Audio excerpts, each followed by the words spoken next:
there was a lot of glitz, a lot of sentiment, a lot of patriotism, a lot of shouting of USA, but what are the Republicans proposing that they do? There are going to be a lot of campaign ads where Republicans are going to say, I stand for America, and look at the Democrats. They didn't stand for America. Right. Welcome to Political Perspectives. I'm Hugo Gurdon, Editor-in-Chief of The Washington Examiner. If you're joining us on YouTube, like and subscribe to our channel, please. Join the 250,000 others who are watching The Washington Examiner on video. I'm joined today by Bob Cusack, Executive Editor of The Washington Examiner. And Bob, let's talk about the State of the Union, which was, the longest ever last night. Yep. It wasn't unusual only for being so long. It seemed to me that Trump sort of took the final leap from the precedent of and the usual thing of providing a laundry list of policies, saying what his government was going to do, yep, and turned it simply into a kind of populist show. There was a string of military and civilian and sporting heroes. What was Trump trying to do here? Well, you mentioned it was a show, and it was a show, and Trump was in command. This was a very political speech.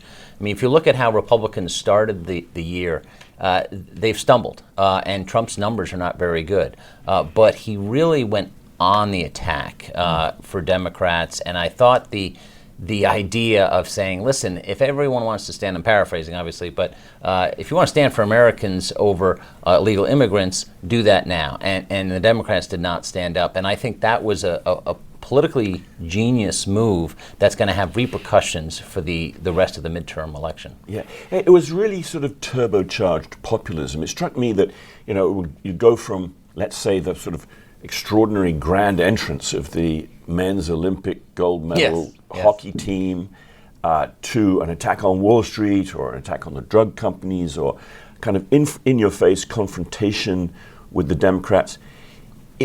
The thing that kind of glued it together, the thing that made it coherent, was that it was all populist appeal. And yes, it seemed to me to demonstrate how much that Trump has sort of repudiated the past way that these things were done, changed his own party, just changed the landscape of politics. Yeah, you're right, Hugo. I mean, he has changed the party. I mean, you didn't see prior Republican presidents saying corporations are fine, going after drug companies, health insurance companies, right, Wall Street. So I think that is part of the reason he's been elected twice, and he went right back to those roots. And it was kind of a version of America first, but in a different way. He constantly goes after Joe Biden. That's gotten a bit tiresome, but here was a situation where he's like, these guys want to be in control again. These House and Senate Democrats, don't let them get control. And I think from that perspective, it's a very effective message. Yeah, let's talk a bit about that confrontation with the Democrats, because he certainly used language which I think I at least cannot recall hearing, where he called them dirty, rotten cheats. Yep. Dirty, rotten liars. Liars, right. He called them cheats. It was he told them they should be ashamed when they didn't stand up. Now, that sort of language can make a lot of us kind of wince when we want someone to be presidential. We want the president to be presidential. At the same time, however, the Democrats did not come across looking better. No. As you say, he said, here's something we can all agree on. The first job of we politicians is to protect Americans rather than illegal immigrants. Please stand if you agree with this. Right. And it was kind of a trap, and the Democrats fell into it, didn't it? The first duty of the American government is to protect American citizens, not illegal aliens.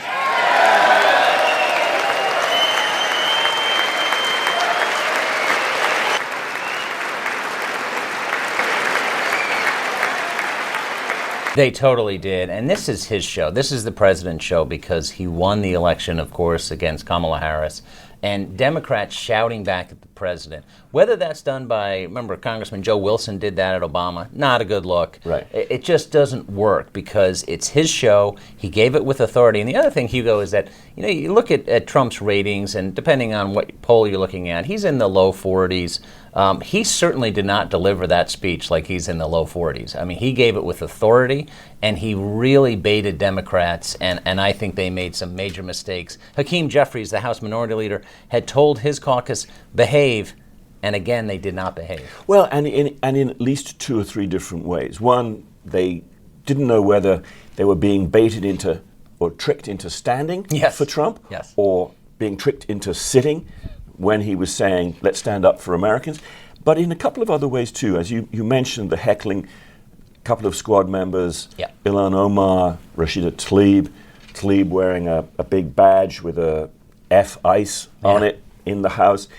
There was a sense in which, even though one could say of Trump that this was kind of, in some ways, exploitative, kind of low, populist stuff, the Democrats showed that they could go as low or lower. Yeah, no, it was not a good night for Democrats, and I'm sure a number of Democrats, like Hakeem Jeffries, was just shaking their head. And listen, and from the Democrats' perspective, it is a tough spot, because if they do stand up for something that Trump says, well, then the left flank is like, why'd you stand up for that? So they're kind of screwed either way, and I do think there are going to be a lot of campaign ads where Republicans are going to say, I stand for America. And look at the Democrats. They didn't stand for America. Right. Well, that kind of leads into the next question I was going to ask you. Is about, okay, there's, let's say, 8 to 9 months before the election.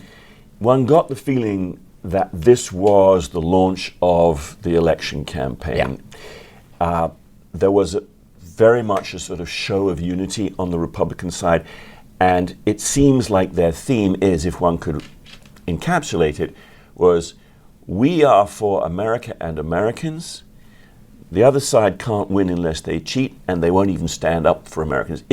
Are we going to see essentially this message taken on the road for the next 8 months? I definitely think so. And Republicans who, well, let's face it, they have not been united. They have a narrow House majority and not much of a bigger Senate majority. So they've struggled to pass legislation. So I do think they are going to seize on this theme. Now, some who are in tough races may not want Trump in their districts or their states. But overall, this is the theme going forward for the GOP.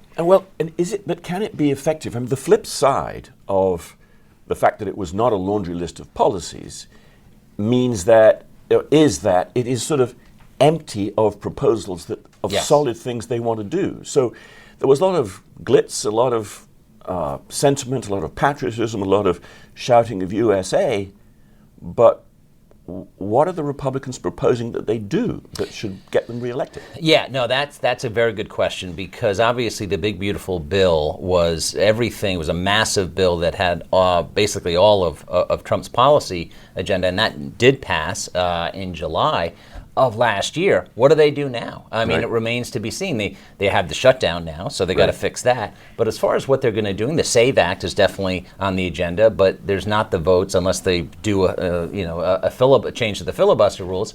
So they're not going to get 60 votes on that. So what are they going to do? But I do think this was a very political speech, less than of a policy speech. That's where we're going to leave it. No doubt we'll be coming back, Bob, and looking at actually how they do use it. Thanks very much for joining us for your first time on Political Perspectives. It won't be the last.